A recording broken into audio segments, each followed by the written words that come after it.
এই ব্রিজটা অনেক পুরাতন, সম্পূর্ণ লোহা দিয়ে তৈরি।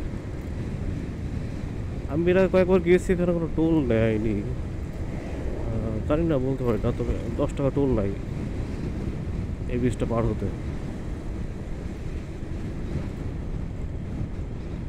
ও মাই গড, এখানে দেখছি স্লো করা লাগবে গাড়ি। কি হলো সামনে আবার? ও, এখানে মনে হয় প্রবলেম হ্যাস। এই ব্রিজটাতে আবার কাজ চলতেছে, যার কারণে হয়তো নদীটাতে সব চর পড়ে গেছে। দেখতে পাচ্ছেন যে নদী ফুল হাফের বেশি, অর্ধেকের বেশি চর পড়ে গেছে নদীতে।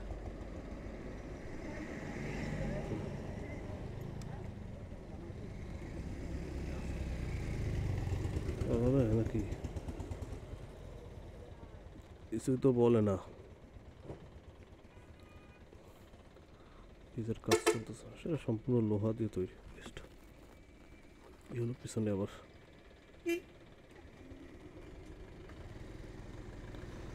ওকে ওকে,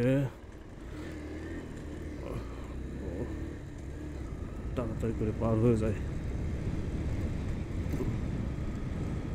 10 টাকা টোল।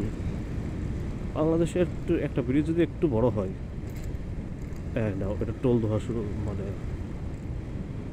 টোল সিস্টেম করে দিবে। এটা এটা কি সরকার কর্তৃক করে নাকি স্থানীয় যারা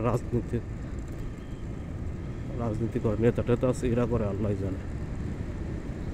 তবে অধিকাংশই বাংলাদেশের টোল হচ্ছে স্থানীয় যারা রাজনীতি করে, একটু ক্ষমতাশীল বিভিন্ন দলের লিডার টিডার, তারাই হচ্ছে এই টোল সিস্টেমগুলো চালু করে। একটা ব্রিজ, এটা এটা ওইটা পাইলে হলো, এটা টোল চালু করে দিবে।